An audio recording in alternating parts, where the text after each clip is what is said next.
திடீர்னு ஸ்வீட் சாப்பிட்டா நல்லா இருக்கும் போல இருக்கே அப்படின்னு எனக்கு தோணும். உங்களுக்கு அந்த மாதிரி தோணியிருக்கா? அப்போ உடனே நம்ம என்ன செய்வோம், வீட்டில் இருக்க பொருளை வச்சு ஒரு பாயசமோ இல்லை ஒரு கேசரியோ செய்வோம்.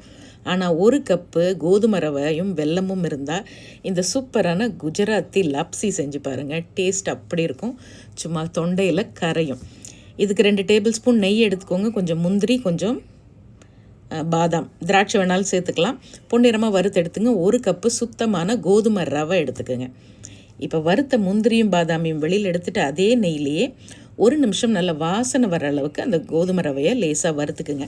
பக்கத்துலேயே ஒரு 3½ கப்பு தண்ணி ஊற்றிக்கோங்க. எல்லாமே ஒரே கப்பில் அளந்துக்குங்க. அந்த தண்ணி நல்லா கொதிச்சோன்னா அதையும் உள்ளே ஊற்றி நல்ல மிதமான தீயை வச்சு அப்படியே பொங்கல் மாதிரி இந்த ரவை நல்லா குழஞ்சி வெந்து வரட்டும்.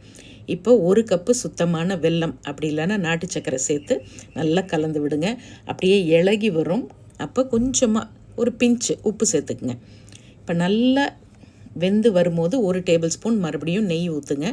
வறுத்த முந்திரி பாதாமியும் உள்ளே போடுங்க. கொஞ்சமாக ஏலக்காய் தூள் சேர்ந்து நல்லா கலந்து விட்டு அப்படியே சிம்மில் வச்சிங்கன்னா கொஞ்சம் கொஞ்சமாக அந்த ஊற்றின நெய்யெல்லாம் பிரிஞ்சு அப்படியே மேலாப்பில் வரும்.